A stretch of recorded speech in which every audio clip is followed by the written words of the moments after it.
हम next generation GST reforms लेकर के आ रहे हैं। इस दिवाली में आपकी डबल दिवाली का काम मैं करने वाला हूं। The Honorable Prime Minister actually set the tone for the next generation reforms on the 15th of August when he spoke from the Red Fort. So, and he desired that we give the benefit to the people at the earliest. He mentioned Deepavali, but it's not just on rationalizing rates. It's also on structural reforms. It's also on ease of living, so that businesses can do their business of working together with the GST with a great ease. Hello, this is Raghav's take. I'm delighted that Prime Minister Modi has slashed taxes in our consumption economy. Earlier in February, he gifted nearly 1 lakh crore rupees. That's about $12 billion in waived income taxes to 40 million salaried employees. That was expected to kickstart a shopping spree, but there was no discernible upswing. So, less than 6 months later, he rationalized incidents, simplified the administration, and hacked GST, that's goods and services tax rates, by nearly 10 percentage points on a slew of products, from food to insurance policies to luxury cars. This giveaway is nearly 1.8 lakh crores, that's 20 billion US dollars. So together, his tax magnanimity could add up to nearly 1% of GDP, which is a terrific stimulus. But there's a critical dichotomy. India's macroeconomy is appearing to be in, what I would call a Goldilocks embrace. General inflation is only 2%, while food prices are declining. The fiscal deficit is trending down, even as government capital expenditure, capex, has vaulted over 3% of GDP, the highest ever, at 11 lakh crore rupees. That's 130 billion in the current year. Interest rates are softening, and there's a twin balance sheet bonanza, as banks have, they've shed bad loans, and corporates have deleveraged. The stock markets are at a hefty premium to most competing economies. If things are so good, what compelled the government to give an emergency midterm tax break? Well, because the feel-good factor is still missing. Why? Because two of the most vital parameters, namely private investment and personal consumption expenditures, these have been flashing stubbornly red for years. Private capex has fallen 0.6 percentage points of GDP below the pre-COVID level, while household consumption, what you and I spend on, has shed 3 percentage points. So therefore, Prime Minister Modi and Finance Minister Sitharaman have, vigorously tried to exhort, they've tried to cajole, even plead, even mildly threaten. But India's private producers and consumers have remained unmoved, sphinx-like. They've stalled. Many experts and political commentators have trotted out several reasons for this, strange phenomenon. The fact that the economy is apparently strong, but its cardiac rhythm, its private ventricles are weakening. The explanations have, stayed narrowly theoretical and almost predictable. Global uncertainties, tariff tantrums, high household debt, lower savings, high borrowing costs, tight liquidity, etc., etc., etc. I believe everybody is missing the woods for the trees, because the answers lie in the invisible spectrum, what I call the invisible spectrum of reforms. That is, those economic impulses which are not visible in any gazette notification or press note or budget speech. These powerful actions and reactions, they remain invisible because the victims dare not protest. The perpetrators, they act in the shadows, and everybody is complicit in a conspiracy of silence. Yet their impact is tectonic.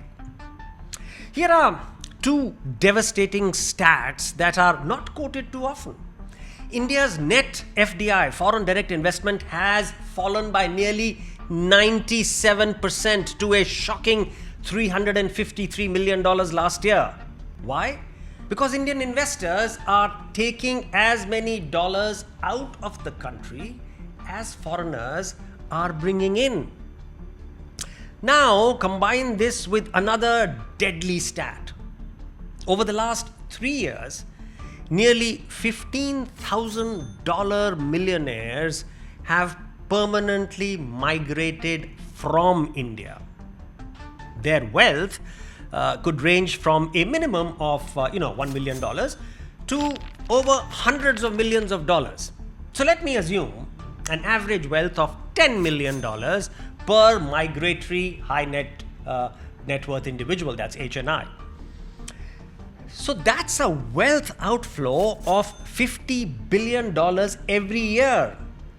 Add these up and you are looking at a stunning outflow of about $150 billion. That's equal to roughly 4% of GDP every year.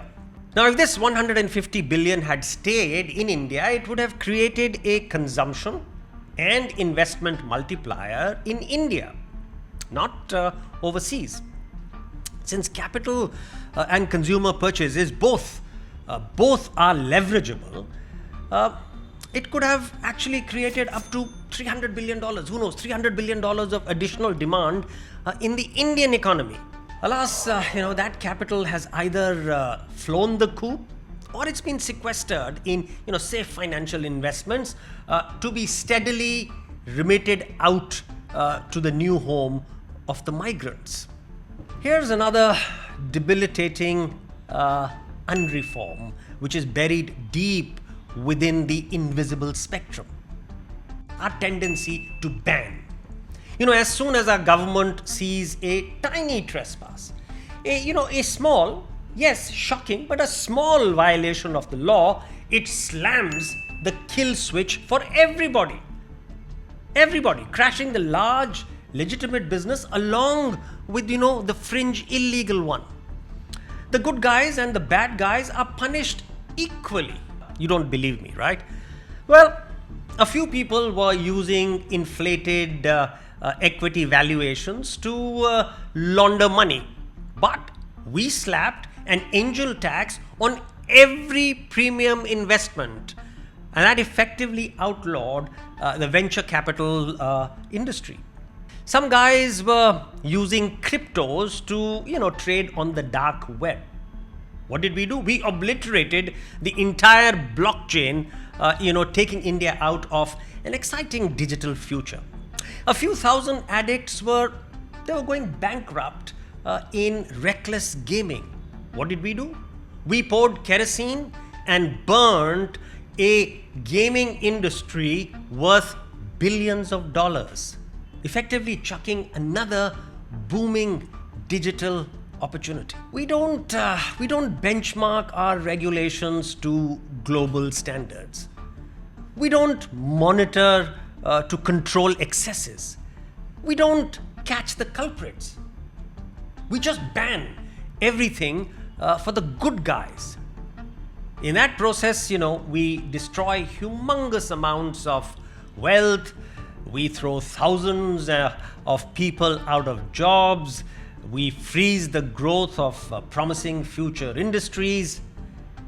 And we lower private investment and personal consumption expenditures. I can go on and on. Our judicial orders on commercial issues are often passed by judges who may not have the required knowledge and competence. Just look at the egregious order our Supreme Court passed in Bhushan Steel. A company was successfully rescued from bankruptcy. The buyer paid thousands of crores to banks to settle the rogue debt. Thousands of jobs were saved. A struggling operation was merged into a healthy one over 3 years. The court ignored all these facts and ordered the liquidation of the acquired asset. Liquidate, unwind all the good work, redestroy a convalescing business. Mercifully, the Supreme Court saw the folly in its own order and rescinded it. But who knows how many such self-destructive judicial orders, they just go undetected, they go uncorrected, wreaking havoc on India's private investment and personal consumption economy. Then there are the unending tax disputes, dug up from decades ago. Volkswagen made a $1.5 billion investment, but it's slapped with taxes and penalties of an equal amount for an offense allegedly committed way back in 2012. Now, if it was such a huge evasion, why was it not caught or detected in earlier audits? Since it's a marquee case, it has grabbed headlines.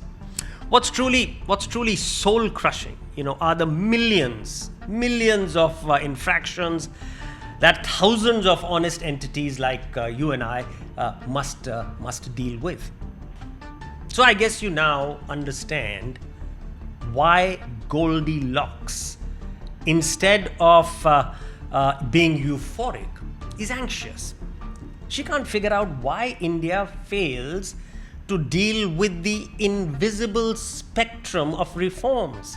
Why there is cardiac arrhythmia in the private investment and personal consumption sectors of India's economy. This was Raghav's Take today.